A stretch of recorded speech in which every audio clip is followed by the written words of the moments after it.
Hermanos, Dios les bendiga.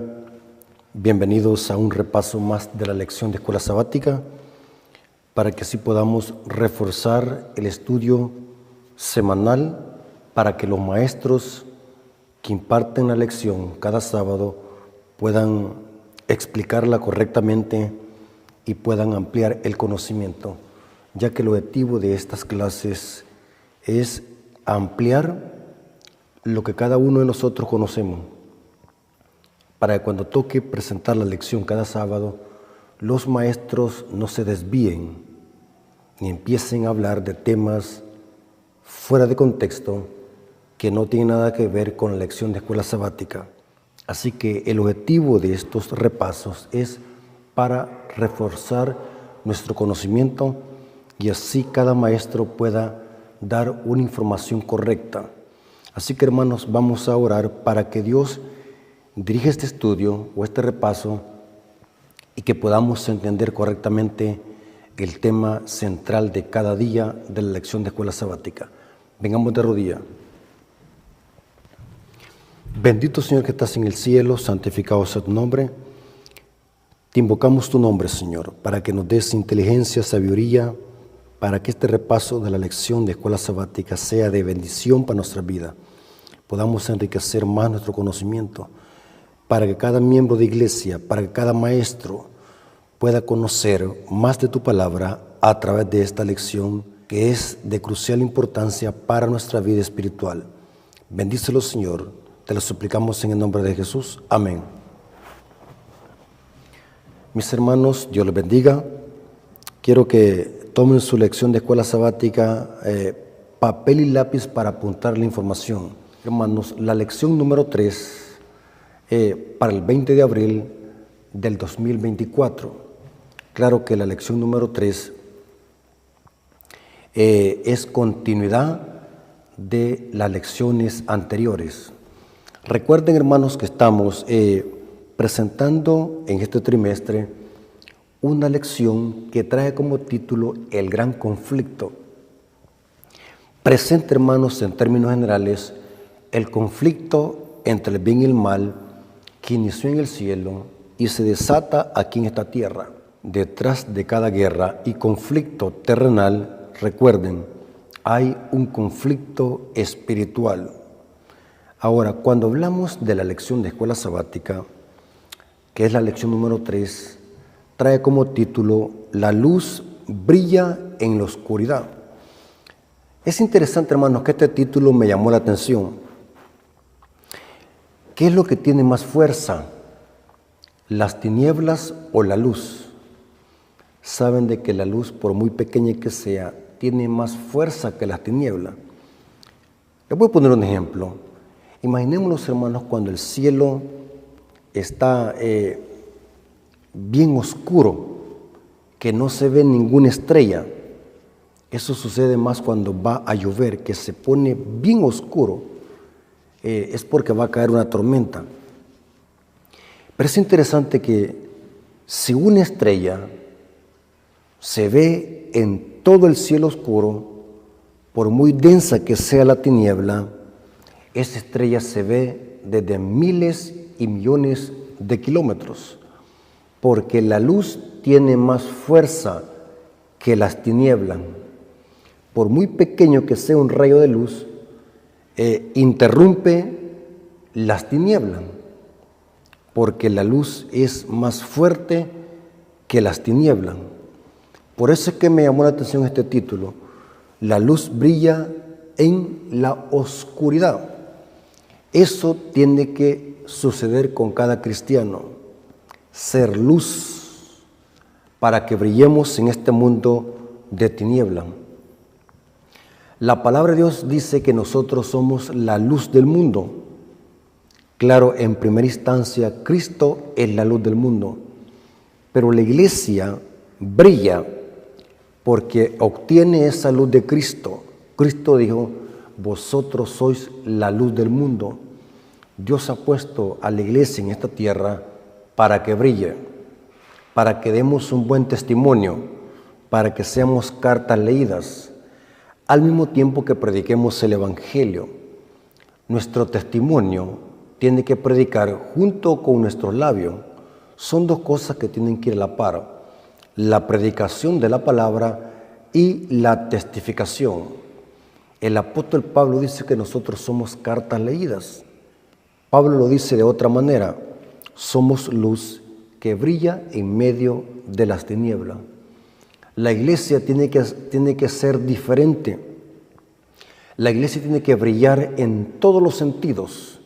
Tenemos que ser diferentes en todas las prácticas y conducta que nosotros ejercemos en este planeta. Tenemos que ser luz en nuestra vestimenta. Tenemos que ser luz con lo que hablamos.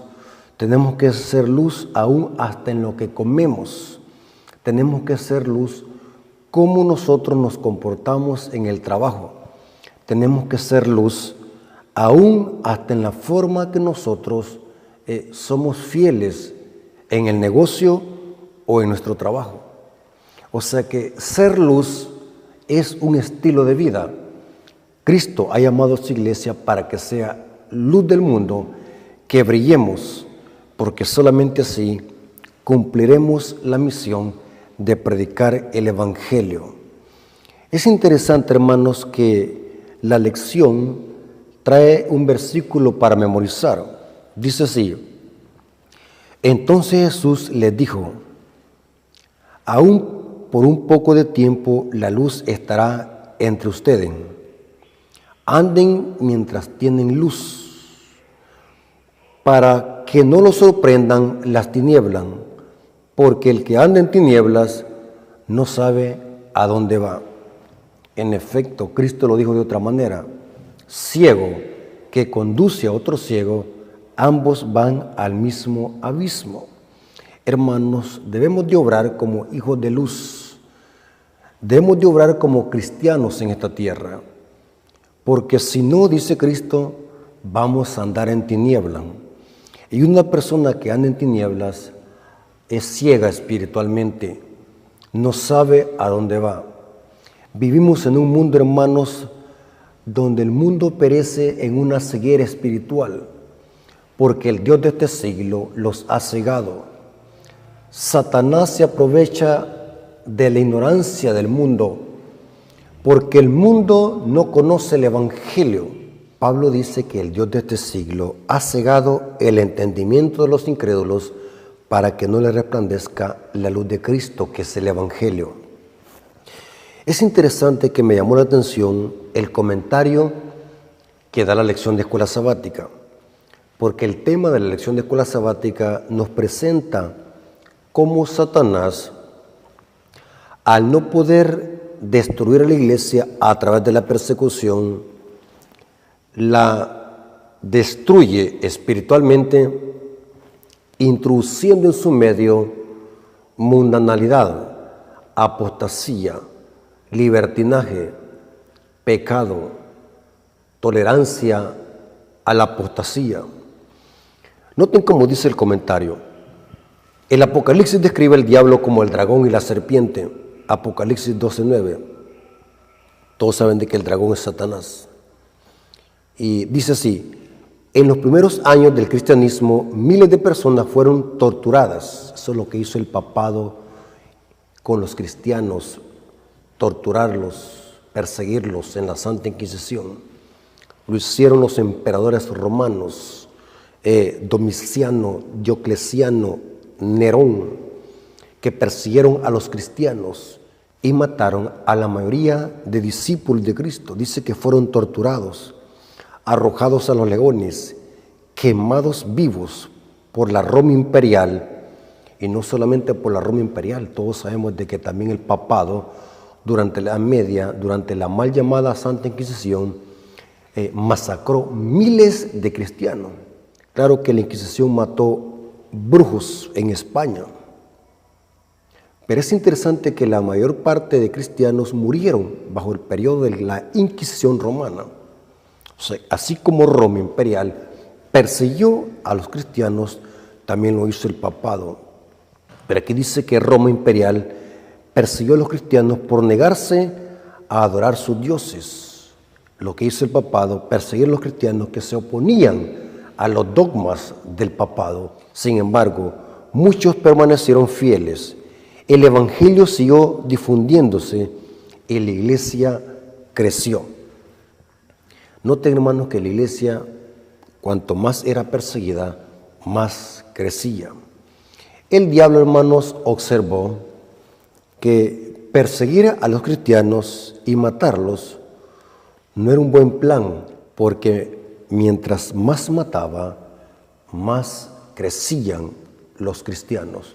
El evangelio más se multiplicaba, la iglesia más crecía. Eso lo podemos ver en el libro de Hechos de los Apóstoles, cómo la iglesia era perseguida por los doctores de la ley, por los judíos y por los emperadores romanos.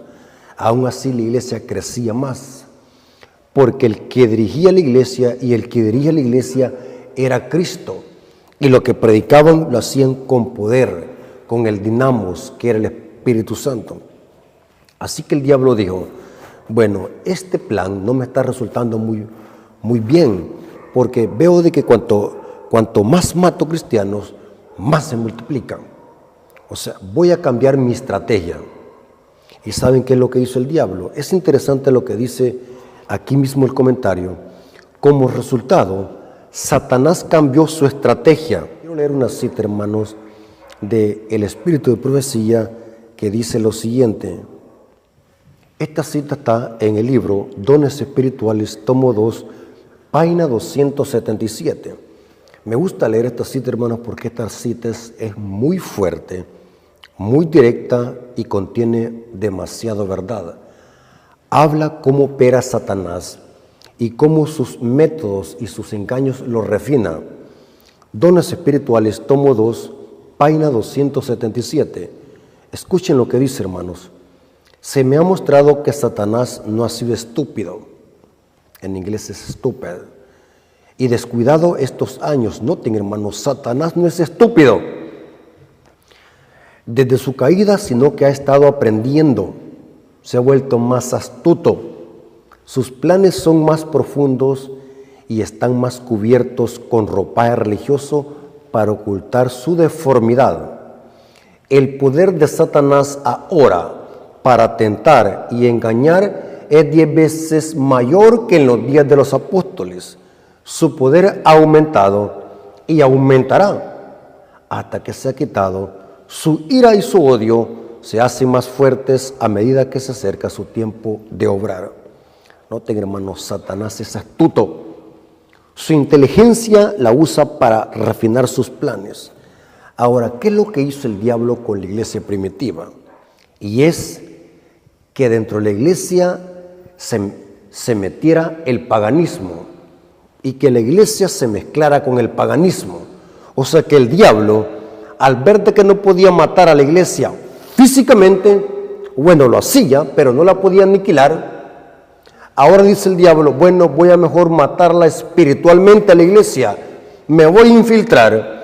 Voy a hacer que en la iglesia se introduzcan el paganismo y tradiciones del mundo. Y saben de que el diablo es astuto, hermanos. Eso lo dice el conflicto de los siglos. Dice que el diablo esperó que los discípulos y los apóstoles murieran, porque el diablo sabía que estos grandes hombres de Dios, que conocían la palabra de Dios y eran dirigidos por el Espíritu Santo, no iban a permitir que en la iglesia se introdujera la apostasía. Así que dice el Espíritu de Profecía de que el diablo esperó que los discípulos murieran y bajaran a la tumba, porque el diablo dice que otros líderes tomaron el cargo de la iglesia primitiva después de la muerte de los apóstoles, y estos líderes eran flojos, eran ignorantes de la palabra y no eran espirituales. Y la iglesia empezó a decaer porque estos líderes empezaron a permitir que en la iglesia se metiera la apostasía, la mundanalidad, tradiciones paganas y todo tipo de mundanalidad dentro del pueblo de Dios. Y noten cómo dice el comentario: como resultado, Satanás cambió su estrategia. Decenas de paganos se bautizaron, pero sin una instrucción completa en la verdad. O sea que la iglesia se empezó a llenar de paganos, pero que estos paganos se introdujeron a la iglesia sin instrucción bíblica. Se bautizaban solamente para hacer número. Lo dice la lección. Noten cómo dice, pero sin instrucción completa en la verdad. Y quiero decirles, hermanos adventistas que van a escuchar esto, memoríceselo y llévelo a sus iglesias. Yo quiero, hermanos, que esta lección de escuela sabática la comparta con los líderes de la iglesia, para que ellos la estudien y esta información les ayude más. Hermanos queridos, cuando dentro de la iglesia se introducen personas sin una instrucción de la palabra y de la verdad, hacemos lo mismo que los paganos en la iglesia primitiva. Los líderes que sustituyeron a los verdaderos apóstoles, porque los apóstoles murieron y otros líderes tomaron la batuta, eso dice el conflicto de los siglos. Estos líderes lo que hicieron es llenar la iglesia de paganos. Lo que buscaban es que las persecuciones cesaran y que esos paganos entraran a la iglesia, pero según instrucción completa de la verdad. Saben, hermanos, que la mejor forma de introducir cizaña a la iglesia es bautizar a gente sin una instrucción completa de la verdad, sin enseñarle la verdad, sin instruirla en el conocimiento de la verdad, solamente por hacer números. Lo dice la lección. Escuche lo que está diciendo la lección. Satanás fue astuto. Y no estoy diciendo, hermanos, que hay que prohibirle a la gente que se bautice. No me vaya a malinterpretar.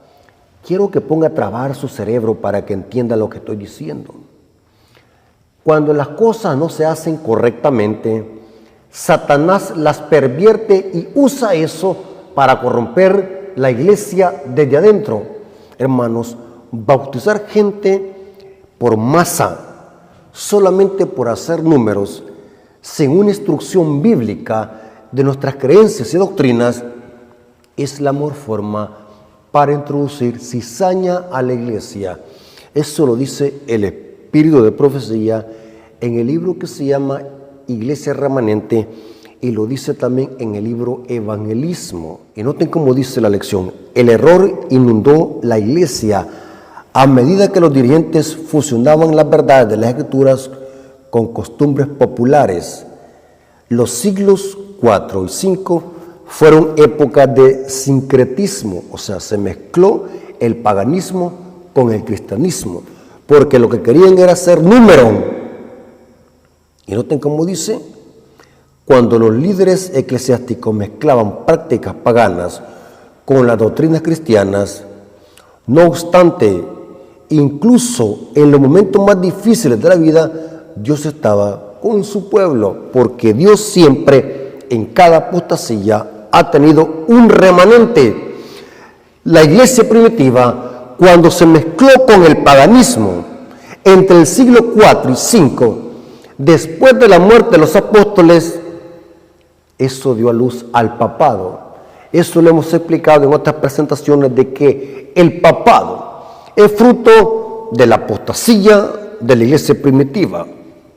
Ahora, noten cómo dice. Voy a leer algunas citas del Espíritu de Profecía, porque me llamó la atención, hermanos, esta introducción de la lección de escuela sabática, porque lo que me llamó la atención es cómo el paganismo se empezó a entrar a la iglesia y se empezó a permitir que los paganos entraran a la iglesia y formaran parte de la iglesia, pero según una instrucción correcta de la verdad.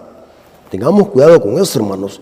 Eso lo estamos viendo muy a menudo hoy en las iglesias. Noten cómo dice esta cita, hermanos, de cómo el diablo usó el paganismo para que la iglesia se fusionara con el paganismo.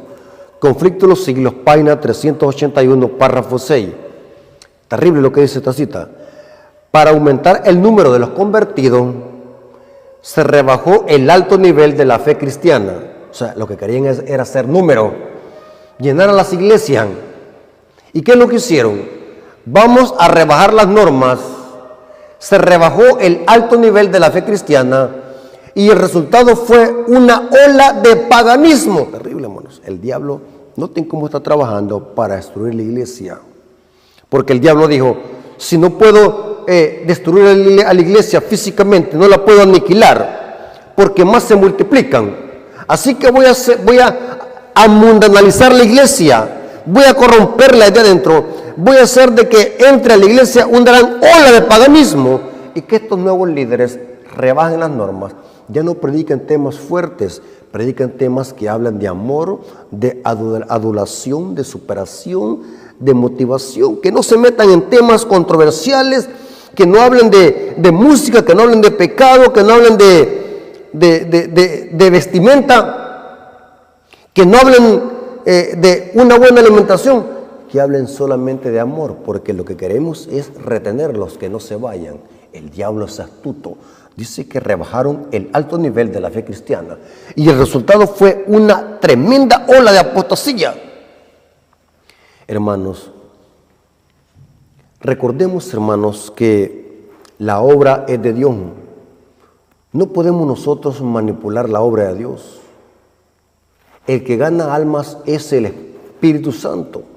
Nosotros simplemente somos instrumentos.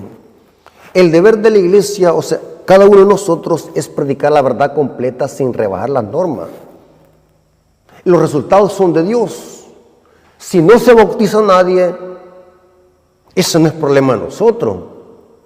La semilla quedó sembrada. Conflicto de los siglos, página 498, párrafo 3 dice: al conformarse la iglesia con las costumbres del mundo se vuelve mundana, pero esa conformidad no convierte jamás al mundo a Cristo. Aunque la iglesia se llene de gente, pero eso no es evidencia de que son almas las que han entrado a la iglesia, simplemente son números. No estoy generalizando ni juzgando los corazones de cada quien, simplemente estamos presentando una verdad vívida y palpable que presenta la Biblia y el espíritu de profecía. Noten cómo dice Testimonios para la Iglesia, tomo 5, página 30, párrafo 2, dice: si rebajáis las normas para asegurarlos de la popularidad y el aumento en número, y luego los regocijáis por este incremento, manifestáis una gran ceguera. Si los números fueran evidencia de éxito, Satanás podría reclamar la preeminencia, porque en este mundo sus seguidores constituyen la mayoría. Terrible, hermanos, terrible lo que pasó con la iglesia primitiva. Ahora, el día domingo dice estrategia y la sutil estrategia de Satanás. Ahí dice algunos párrafos bíblicos o textos bíblicos donde dice que Cristo es la verdad. En Juan 14:6 se presenta que Cristo es la verdad absoluta. Y en Juan 8:44 se da la contraparte. Satanás es el padre de la mentira. En este conflicto que estamos en esta tierra luchando, es un conflicto entre la verdad y el error. Dios es el padre de la verdad, Cristo es la verdad, y tenemos por otro lado el padre de la mentira, que también tiene hijos, los hijos del diablo y los hijos de Dios, luchando en este conflicto entre el bien y el mal. Pero es interesante, hermanos, que en este contexto el comentario de la lección dice: al contrario, Satanás es un mentiroso. Satanás es la antítesis de Cristo. El padre de la mentira está dispuesto a utilizar la mentira y el engaño y la desinformación y distorsionar la verdad para descarriar al pueblo de Dios. Engañó a Eva en el Edén, distorsionando la verdad. Si usted, hermano, no estudia su Biblia, no estoy diciendo leerla, porque eso cualquiera lo puede hacer. Si usted no estudia su Biblia, va a ser engañado por Satanás, porque el engaño de Satanás es refinado. Mezcla mucha verdad con una pizca de mentira para que el engaño aparezca atractivo. Y dice que engañó a Eva, distorsionando la verdad, creando dudas, negando descaradamente lo que Dios dijo. La afirmación de Satanás no morirán. En el contexto de comer el fruto era una clara contradicción de lo que Dios había anunciado. Hermanos, estamos en este conflicto donde los engaños de Satanás son sutiles. Y solamente estudiando la verdad, la Biblia, vamos a poder detectar los engaños satánicos. Solamente estudiando los testimonios del espíritu de profecía, vamos a tener más luz para poder detectar los engaños satánicos. Es interesante, hermanos, que Cristo dijo también que la palabra de Dios es verdad. Porque solamente conociendo la Biblia, las Escrituras, vamos a poder detectar los engaños sutiles de Satanás.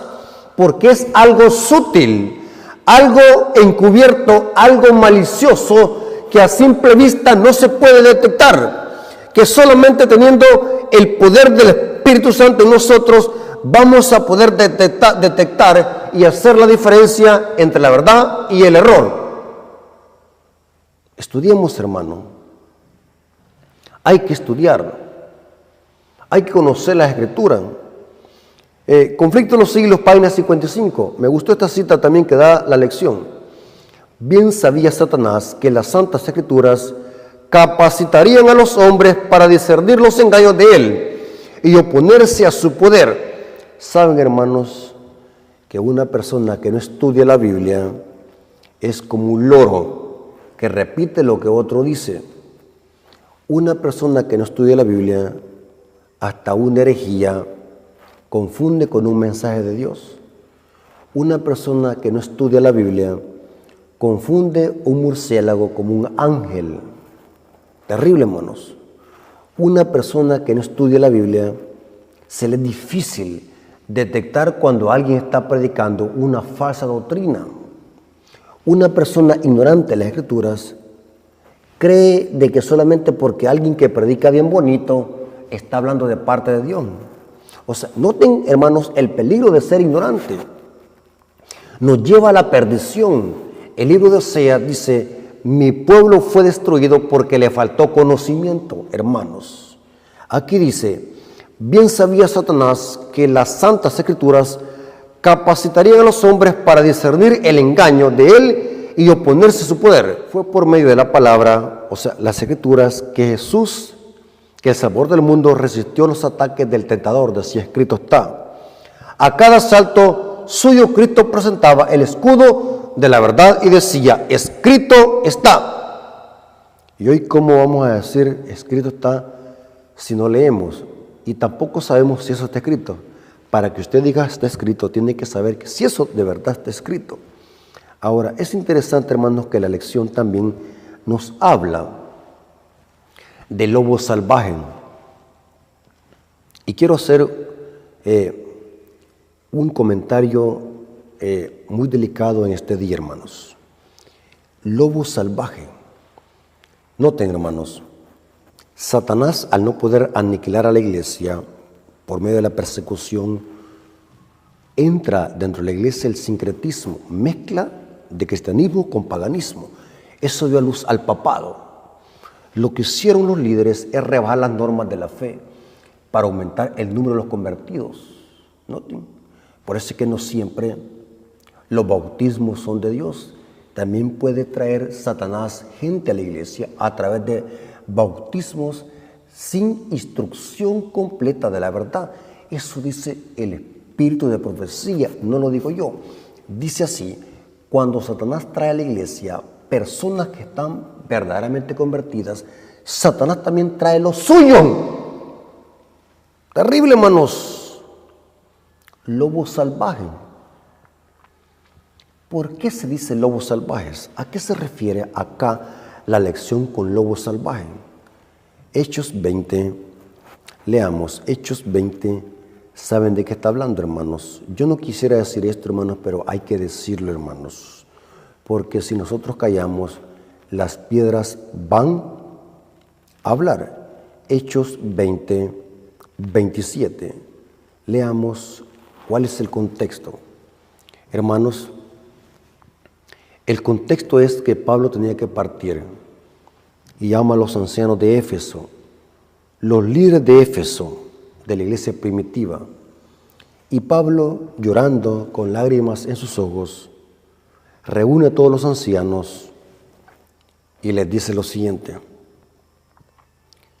porque no he rehuido anunciaros todo el consejo de Dios. O sea, que esto que está Pablo por hablarle a los ancianos, Dios se lo había hablado. Era un consejo de Dios. Dios hablando a través de Pablo. Pero ¿qué era esto? Versículo 28. Por tanto, mirad por vosotros mismos y por todo el rebaño, que el Espíritu Santo os ha puesto por obispos para apacentar la iglesia del Señor, el cual ganó por su propia sangre. Noten, aquí Pablo está hablándole a los ancianos de la iglesia de Éfeso, a los líderes de la iglesia, que apacenten la iglesia del Señor, que Él ganó por su propia sangre. La iglesia es de Cristo. La iglesia no es de ningún anciano. La iglesia no es de ningún pastor. Digo esto, hermanos, porque hay líderes que creen de que la iglesia es propiedad de ellos y creen de que solamente la voz de ellos vale. Tengamos cuidado con esos que se hacen dueños de la viña del Señor. Nosotros como líderes simplemente somos administradores de la iglesia del Señor y hemos sido puestos para apacentar la iglesia del Señor. Pero yo no soy dueño de la iglesia. Nadie es dueño. El dueño de la iglesia es Cristo.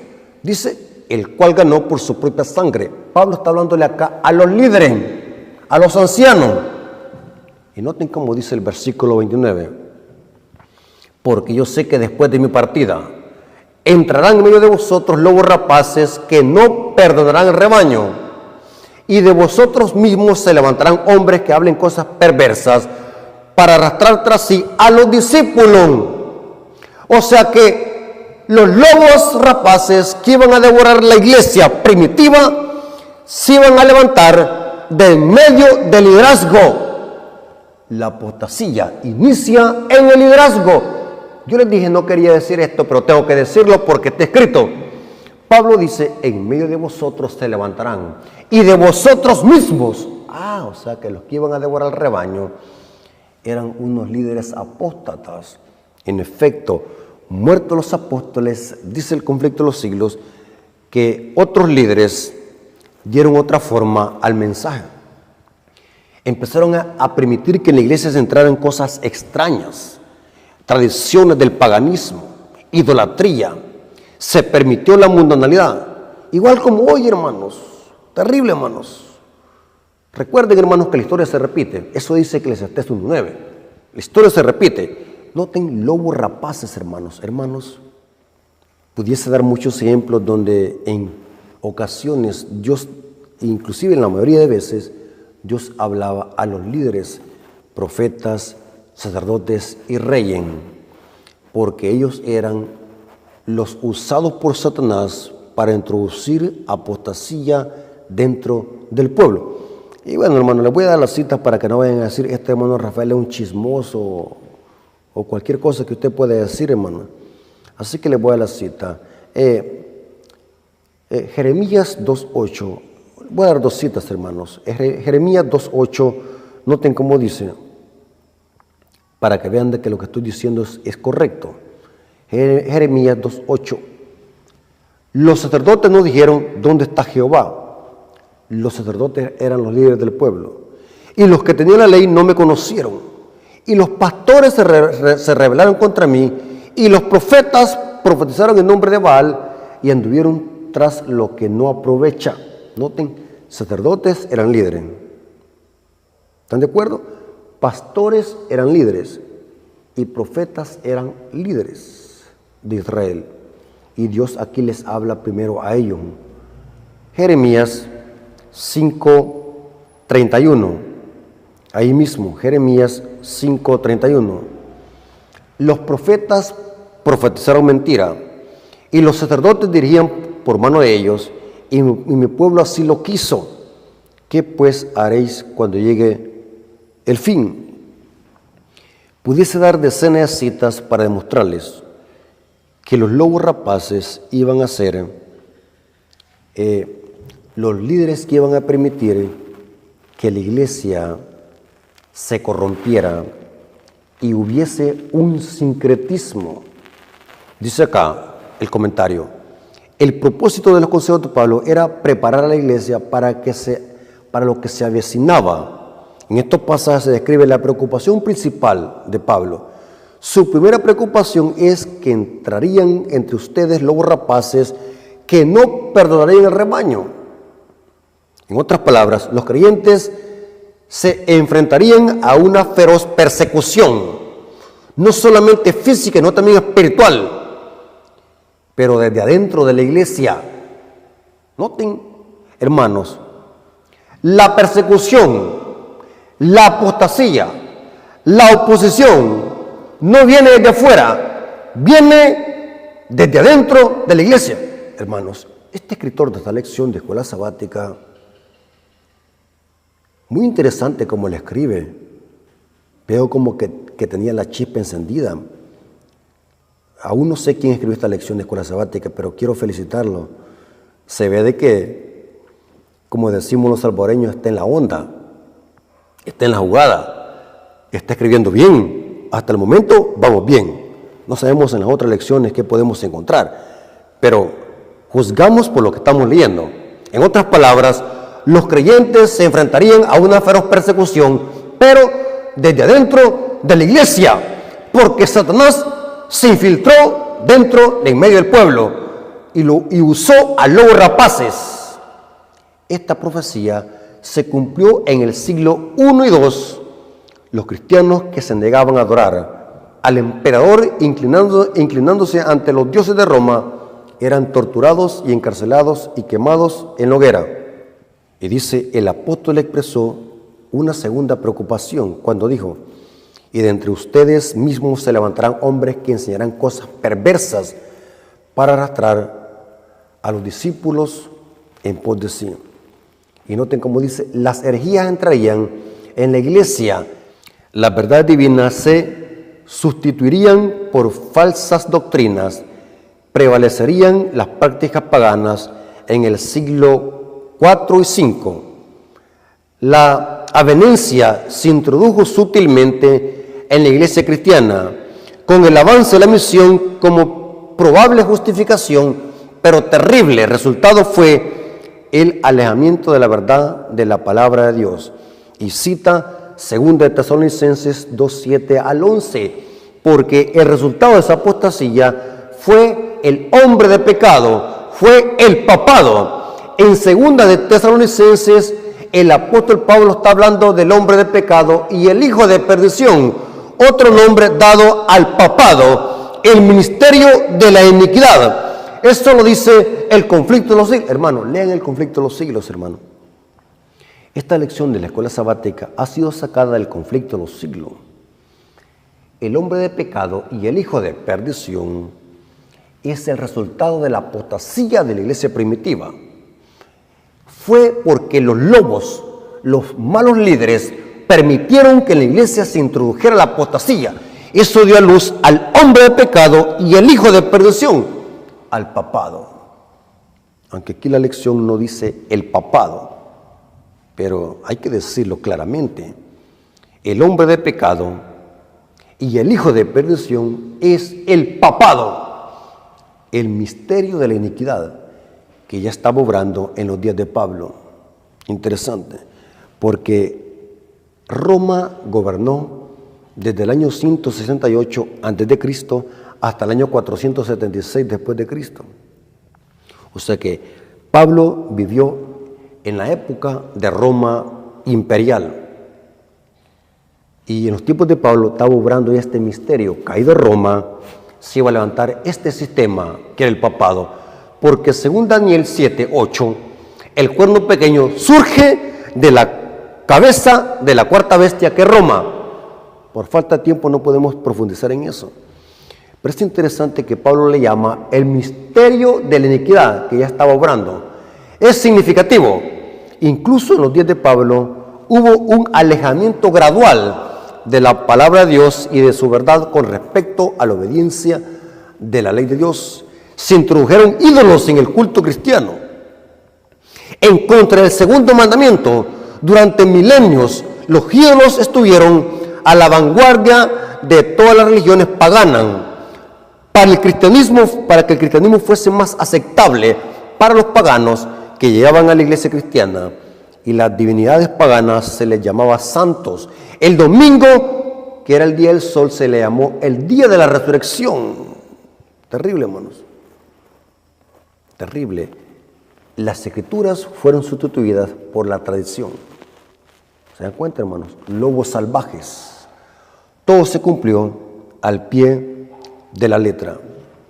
Dice la lección del día martes: salvaguardados por la palabra de nuestro Dios, la Biblia, hermanos. Hay de algunas citas bíblicas, por ejemplo, Juan 17, 15 al 17 y Hechos 20, 32, donde se nos habla que la palabra de Dios es la verdad. Santifícalos en tu verdad, tu palabra es la verdad. La Biblia, hermanos, es nuestro escudo protector contra los engaños de Satanás. En efecto, son dos cosas que nos protegen de los engaños de Satanás y del poder seductor de los demonios. Es la oración y el estudio de las Escrituras. Muy importante eso. Hermanos, es bien importante que entendamos lo siguiente. Cuando no hay estudio de la palabra y de las Escrituras, la gente es engañada fácilmente. Pero ¿a quiénes usa? A los lobos rapaces. La Biblia revela claramente el amor infinito de Dios a la luz del gran conflicto. También revela y expone los engaños satánicos. O sea que desenmascarar al diablo también es evangelio. La Biblia también revela y expone los engaños satánicos. El diablo odia la palabra de Dios y ha hecho todo lo posible a lo largo de los siglos para destruir su influencia. En la Edad Media, los cristianos que estudiaban la Biblia y que los encontraban con una Biblia eran dignos de ser llevados a la hoguera. Saben, hermanos, hay una cita del Espíritu de Profecía en un capítulo que se llama Las Escrituras, nuestra única salvaguardia.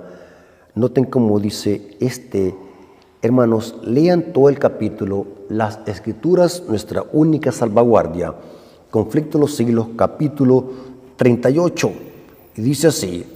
Noten cómo dice: Conflicto de los Siglos, página 581, párrafo 2. Satanás trata continuamente de atraer la atención hacia los hombres, en lugar de atraerla hacia Dios. Hace que el pueblo considere como sus guías a los obispos, pastores y profesores de teología. Hasta los idolatran. Poderosa cita, hermanos. Satanás, para engañar a la iglesia, usa a falsos líderes, hermanos, y siempre, hermanos, tenemos que ser cautelosos cuando hablamos de esa manera. Hermanos, así como hay malos líderes, también hay buenos líderes que dan la vida por las ovejas, cuidan a la iglesia, aman la obra de Dios.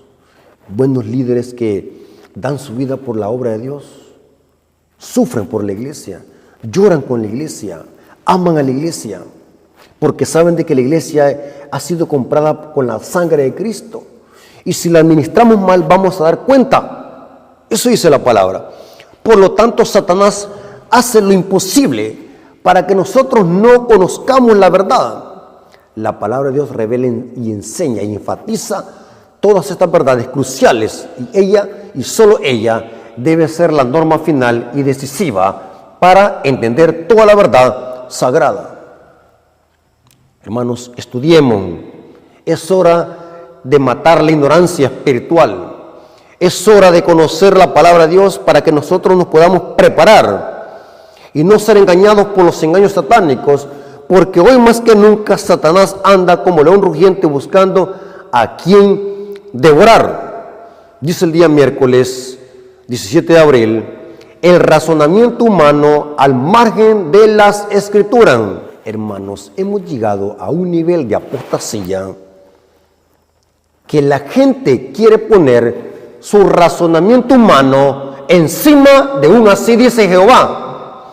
Hemos entrado a un nivel de apostasía y de ceguera crónica y abismal que la gente quiere poner sus opiniones personales, sus filosofías huecas, sus palabrerías, su razonamiento humano así creo yo, así dice mi pastor, así dice mi iglesia, y nunca dicen así está escrito. El razonamiento humano, al margen de la escritura, nos ha llegado el virus del oro. Estamos contaminados con el virus del oro. Repetimos como loro lo que otro dice, pero nunca decimos escrito está. El Espíritu Santo actúa en nuestra mente. La verdad no es una cuestión de opinión humana, es una cuestión de revelación divina. No es lo que yo opino. Noten, aunque es necesario razonar con la Biblia, pero no es mi razonamiento lo que impone a la Biblia. Tenemos que dejarnos guiar por lo que dice la Escritura. No es nuestro razonamiento, no es nuestra filosofía, no es tu opinión personal. Ahí la lección da unos textos bíblicos donde presenta cómo Satanás engaña a la iglesia, cómo el Satanás tiene estrategias para engañar. Uno de los engaños más eficaces del diablo es hacernos creer que el razonamiento humano, sin la ayuda del Espíritu Santo y sin información de la palabra de Dios, es suficiente para entender la voluntad de Dios. Puede haber un camino que nos parezca correcto a nosotros e incluso culturas enteras, pero pueden ser totalmente erróneos a los ojos de Dios. Hermanos, me gustó este comentario porque hay otro tipo de apostasía, hermano. Deja a los jóvenes que escuchen pop rock porque es la cultura. Hermano, es la cultura. Hermano, fíjate que esto está mal. Miren lo que dice la Biblia. No, hermano, no seas fariseo. Ya me lo han dicho. Es la cultura. Deje que los jóvenes bailen cha-cha-cha, merengue, reggaetón. Déjenlos, los jóvenes. Ellos así son inquietos. Recuerde que es la cultura. Noten, hoy la cultura es más importante que un así dice Jehová.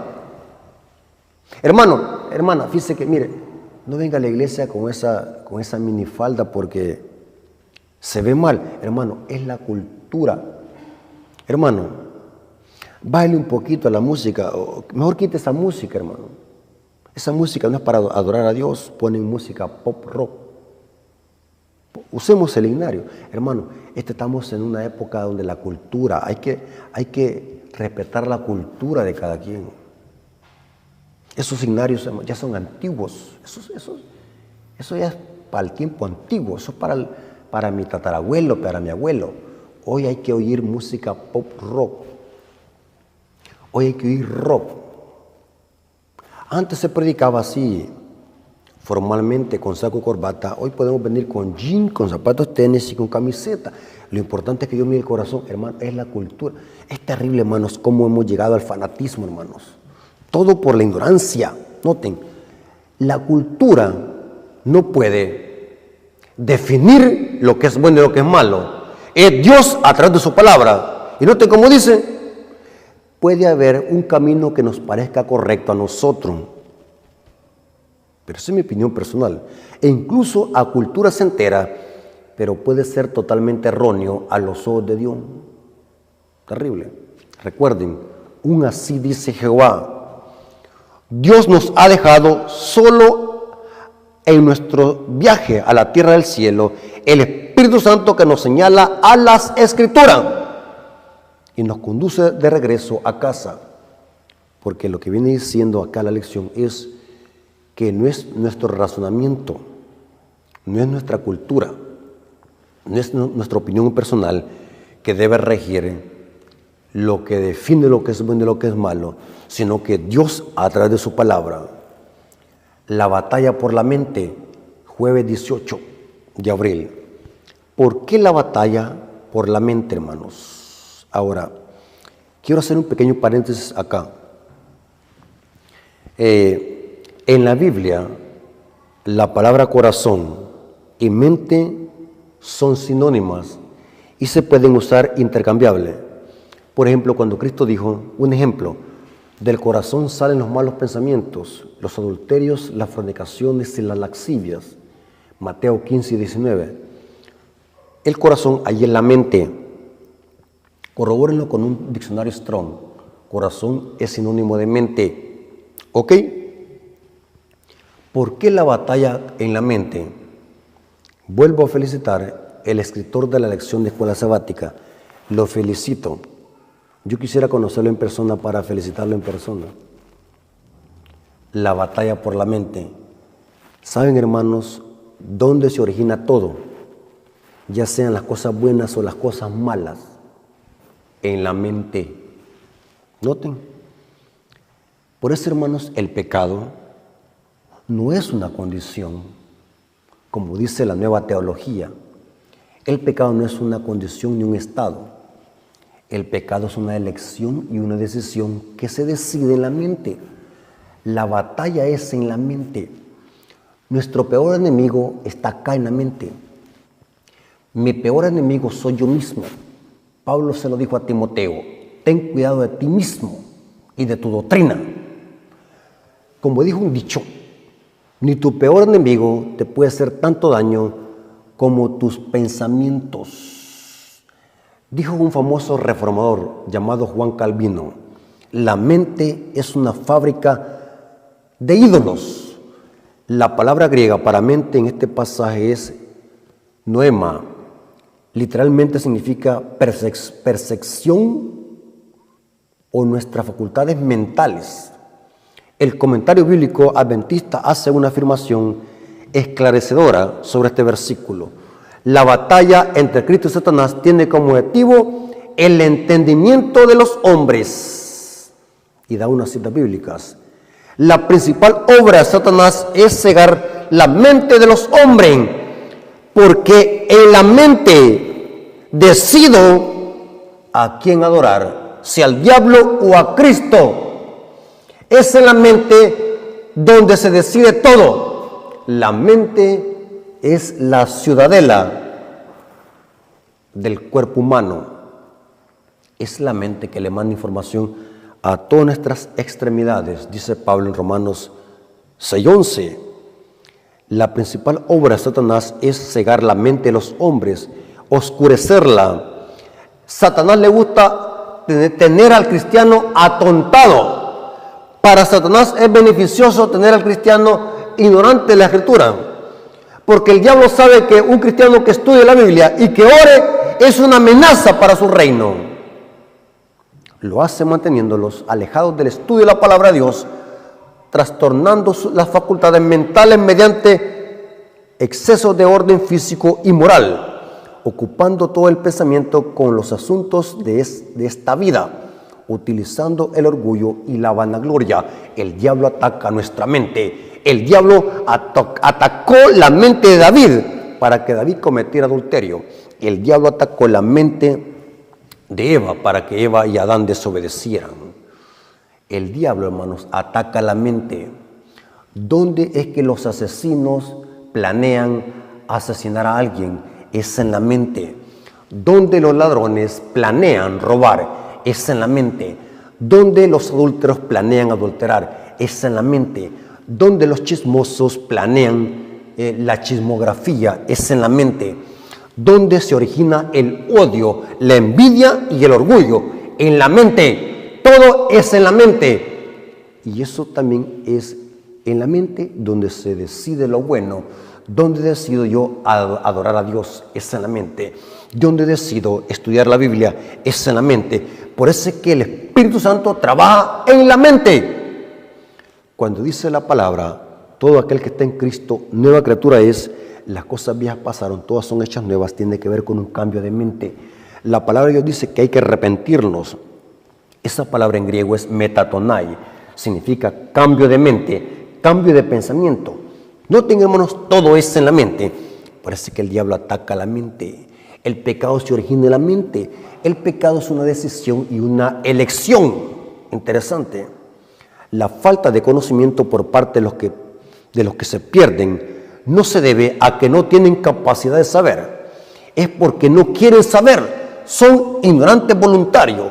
¿Dónde se decide eso? En la mente. Muchos han tenido todas las oportunidades de conocer la verdad, pero prefirieron no creer. ¿Dónde lo decidieron? En la mente. Y Satanás les cegó los ojos. ¿De qué ojos? del entendimiento, dice Pablo. El reino de Satanás es un reino de oscuridad, como añade el comentario bíblico adventista. El Evangelio es el único medio por el cual pueden descubrirse los designios diabólicos de Satanás y sus engaños, y por el cual los hombres pueden ver el camino e ir de las tinieblas a la luz. La esencia del mensaje del Nuevo Testamento es la vida, la muerte y la resurrección de Jesús. Jesús está en el corazón del Evangelio y es el centro de las Escrituras. Todas las Escrituras dan testimonio de Él, y se cita Juan 5:39. Hermanos, es importante que nosotros cuidemos la mente, porque en la mente, hermanos, es donde nosotros nos comunicamos con Dios. Hermanos, hay una cita en el día viernes, porque el día viernes lo que hace es resumirlo todo.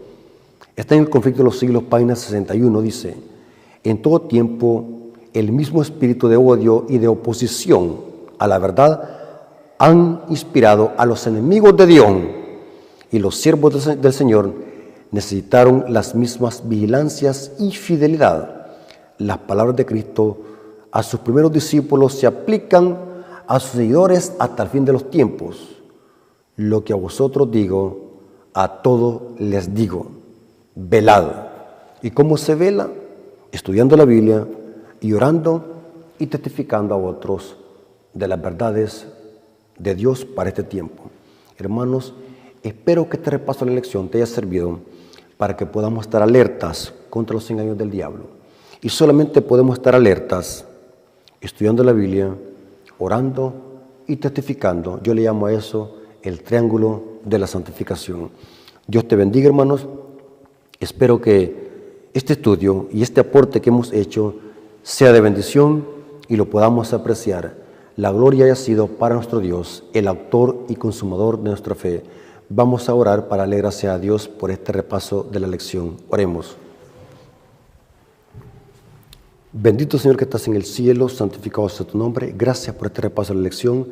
Te pedimos, Señor, humildemente que bendigas a los hermanos que van a escuchar esta lección, que este sea un refuerzo para que podamos enriquecer nuestro conocimiento y que este estudio que hemos tenido, esta clase o este repaso, sea para que podamos crecer en la fe, podamos estar más alerta contra los engaños del diablo que hizo con la iglesia primitiva y que quiere hacerlo con la iglesia actualmente. Cuídalo, Señor, y cuida a tu iglesia y a sus líderes. Te lo suplicamos en el nombre de Jesús. Amén. Mis hermanos, Dios me los bendiga. La honra y la gloria haya sido para nuestro Dios y nuestro Salvador Jesucristo. Amén.